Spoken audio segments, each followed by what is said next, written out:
cuando nuestro Señor Jesucristo iba camino a Jerusalén. Él profetizó su propia muerte, que sería su última subida a Jerusalén. Él caminaba delante de todos. Y en ese momento, llamó de nuevo a los discípulos y les dijo: Miren, ahora subimos a Jerusalén. Y se cumplirá todo lo escrito por los profetas acerca del Hijo del Hombre. Pues el Hijo del Hombre será entregado a los principales sacerdotes y a los escribas. Y lo condenarán a muerte. Y lo entregarán a los gentiles, quienes se burlarán de él. Lo insultarán y le escupirán. Y lo azotarán. Y lo matarán. Sin embargo, al tercer día resucitará. Esta fue la última vez que el Señor Jesucristo profetizó sobre sí mismo. Es decir, que después de subir a Jerusalén esta vez, sería azotado, insultado, y finalmente muerto, pero al tercer día resucitaría. Cuando el Señor dijo estas cosas, los discípulos no entendían nada de lo que decía, porque estas palabras les estaban ocultas. Por lo que los discípulos no sabían de qué hablaba el Señor. Tal vez se decían: ¿cómo puede el Señor decir esto? ¿Será que escuchamos mal? Pero, aunque no sabían lo que significaba, guardaron estas palabras en sus corazones. Pero sin conocer el significado de las palabras, pero no entendían que después de ir a Jerusalén esta vez y ser matado, él realmente iba a sufrir. Ser matado. El Señor pasaría por tal sufrimiento. En ese momento, los discípulos no sabían qué era. En ese momento iban camino a Jerusalén. Tal vez ya habían llegado a Jerusalén, y luego, entonces, una mujer vino al Señor con sus 2 hijos. Esta mujer era la esposa de Zebedeo. Sus 2 hijos eran el apóstol Juan y el apóstol Jacobo. Ella se acercó al Señor. Se postró ante él, pidiéndole un favor. El Señor le preguntó: ¿qué quieres? Ella respondió: ordena que estos 2 hijos míos se sienten en tu reino, uno a tu derecha, y el otro a tu izquierda. Entonces Jesús respondió: no saben lo que piden. La copa que yo voy a beber, ¿pueden beberla? Lo que yo voy a soportar, ¿pueden ustedes soportarlo? Los discípulos respondieron: podemos. Entonces el Señor dijo: a la verdad, beberán de mi copa, y con el bautismo con que yo soy bautizado, ustedes también serán bautizados. Pero el sentarse a mi derecha y a mi izquierda, no me corresponde a mí concederlo, sino que es para quienes mi Padre Celestial lo ha preparado. A ellos se les dará. Esta historia nos habla de cómo 2 discípulos del Señor anhelaban sentarse a la derecha y a la izquierda del Señor, pero el Señor dijo que esto lo prepara el Padre. No es algo que el Señor pueda conceder. Entonces, ¿cómo serán los que se sienten a la derecha y a la izquierda del Señor? Dijo: la copa que yo bebo, ustedes la beberán, y el bautismo con que soy bautizado, ustedes también lo recibirán. Es decir, que los que se sienten a la derecha y a la izquierda del Señor Jesucristo beben la misma copa que Él. Tienen que pasar por el mismo sufrimiento que el Señor. Vemos en el Apocalipsis a los 2 testigos. El lugar donde fueron muertos es el mismo lugar donde su Señor fue crucificado. Es decir, el sufrimiento que experimentó Cristo el Señor. Los 2 discípulos sentados a la derecha y a la izquierda del Señor. Esas 2 personas, esos 2 hijos también deben experimentar el mismo sufrimiento que el Señor para obtenerlo. Así que, aunque los discípulos y apóstoles del Señor también deban sufrir como el Señor, pero al final, sentarse a la derecha o a la izquierda del Padre Celestial es para quienes el Padre Celestial ha preparado. Para quienes el Padre Celestial lo ha preparado, lo ha preparado. Para el Señor solo sabe para quién lo ha preparado el Padre Celestial. Pero en ese momento no se lo dijo a los discípulos. Lo supieron, sí, después de que Él transfigurara su apariencia. El Señor Jesucristo transfiguró su apariencia. Ellos ya habían visto a esos 2 profetas. Hasta el Apocalipsis. Cuando el apóstol Juan escribió el Apocalipsis, tal vez comprenderían que son esos 2 testigos quienes recibirían tal ministerio. En ese momento, los discípulos se acercaron al Señor, y el Señor les enseñó diciendo: ¿sabéis qué? Los gobernantes de las naciones se enseñorean de ellas, y los grandes ejercen autoridad sobre ellas. Pero entre vosotros no será así, sino que el que quiera hacerse grande entre vosotros será vuestro servidor, y el que quiera ser el primero entre vosotros será vuestro esclavo. Como el Hijo del Hombre no vino para ser servido, sino para servir, y para dar su vida en rescate por el pecado de muchos. Como rescate. Es decir, entre los discípulos del Señor, el que quiera ser el primero debe ser el servidor de todos. El que quiera ser grande debe ser el esclavo de todos. Es decir, nosotros, como hermanos y hermanas honorables, ser esclavos de los hermanos y hermanas, ser servidores de los hermanos y hermanas, sirviendo a los hermanos y hermanas. De esta manera, el reino del Padre se es grande. Es decir, por ejemplo, venir al mundo. No para ser servido, sino que, al contrario, dar su vida en rescate por los pecados de muchos, y el Señor Jesús dio el ejemplo. Él no vino para no para ser servido por los hombres, sino para servir a los hombres. ¿Y cómo sirvió el Señor? Dando su vida por los hombres, pasando por un gran sufrimiento y sacrificio, para que los hombres tengan vida eterna, es decir, dando su vida para que los hombres reciban bendiciones. Eso es lo grande. Entre nosotros hay un hermoso testimonio como este, que también está escrito en la Biblia. Es una parábola, una hermana que entregaría su vida por la bendición del Israel espiritual, una hermana de la familia espiritual, que estaba dispuesta a servir a los demás, y a dar su vida para limpiar los pecados de los hijos del pueblo, y así, en el reino de los cielos, recibiría en cambio un ministerio honorable. También profetizó sobre nuestra hermana Zaún. Ella también será atada, y luego muerta.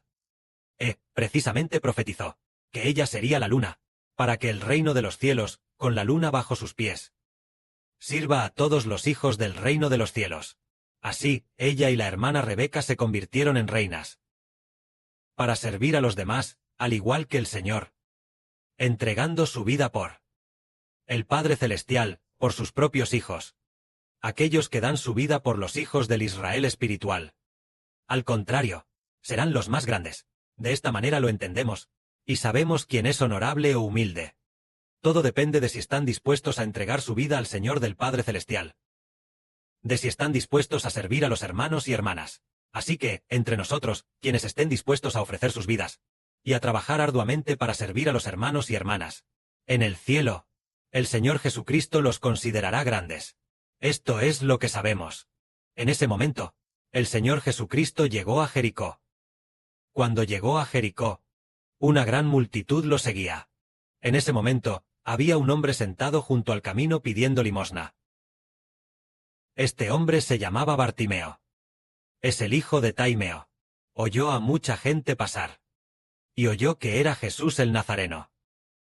Entonces clamó a gran voz, diciendo: Señor, Hijo de David, ten misericordia de nosotros, ten misericordia de mí. Y los que iban delante le reprendían, diciendo que se callara. Pero él clamaba mucho más fuerte, diciendo: Señor, Hijo de David, ten misericordia de mí. Entonces el Señor se detuvo. Se detuvo. El Señor dijo a todos: llamadle. Entonces el ciego vino ante el Señor. El Señor le preguntó: ¿qué quieres que te haga? Él dijo: Señor, haz que pueda ver. Entonces el Señor, movido a misericordia, le sanó y le dijo: puedes ver. Tu fe te ha salvado. Y al instante recobró la vista. Este es el Señor Jesucristo, abriendo los ojos de este ciego. Parece que en este momento el Señor pasaba por Jericó, tal vez de camino a Jerusalén, porque el Señor Jesús debía ir de Galilea a Jerusalén. Y ya había llegado a Jericó. Así que pronto debería llegar a Jerusalén. Pronto podría llegar a Jerusalén. Así es como entendemos que con una sola palabra del Señor Jesús, esta persona fue sanada. Él dijo: puedes ver, tu fe te ha salvado. Solo dijo esa frase, diciendo: tu fe te ha salvado. Entonces, por la fe, podemos mantenernos firmes. Demos un ejemplo. Por ejemplo, como el hermano Sibo hoy también. Sus ojos fueron severamente atacados. Satanás ataca constantemente. Atacando los ojos. Atacando con somnolencia. Atacando con diversos dolores corporales. ¿Por qué razón es eso? Porque tenemos que esforzarnos al máximo para construir. Así que el ataque de Satanás es especialmente fuerte. Siendo así, ¿cómo podemos vencer? Aquí dice: puedes ver, tu fe te ha salvado. Es decir, se puede lograr con fe. Es como hace un tiempo, cuando entregamos 144 trompetas a los hermanos y hermanas. Construir estas 144 trompetas. Al principio, el hermano Sibo las construyó, y solo después de construirlas se pudieron distribuir a los hermanos y hermanas. El proceso de construcción tomó más de 10 días. Un tiempo bastante largo. Probablemente alrededor de medio mes. Esta vez, la construcción de los contenidos de las 144 bendiciones. También tomó casi 20 días en completarse. Este proceso fue un proceso de constantes ataques de Satanás. Pero al final, ¿cómo se venció? Es decir, ni siquiera se podía llevar el teléfono móvil encima, porque habría ataques de Satanás. Así que, mientras trabajaba, alababa, trabajando y alabando. Se podía vencer. Incluso nuestras horas de trabajo son atacadas. Eso dice, tu fe te ha salvado. Nosotros, por la fe, vencemos los ataques del demonio por la fe. Creemos en la palabra que el Padre Celestial le dijo a Zorobabel. Señor, la palabra que dijo el Señor, el Padre Celestial. Zorobabel comenzó la obra, y ciertamente la terminará. Construir el segundo templo significaba desechar todo lo anterior. No quererlo más. La primera vez que construimos el templo. Nos tomó más de medio año construir tantas canciones. Y no usamos ninguna de ellas. Sino que reconstruimos esas canciones. Cualquier canción que declaramos en el nombre del Señor Jesucristo. Entonces esta vez estará bien. Solo 100 canciones. Cada sección, 2880 secciones. Las 100 canciones de cada sección son todas declaradas por nosotros en el nombre del Señor Jesucristo. Ese es un gran proyecto. Justo cuando se construía el gran proyecto, recordamos que antes, cuando Zorobabel construía el templo, en este proceso hubo gente de Satanás que vino a obstaculizando severamente.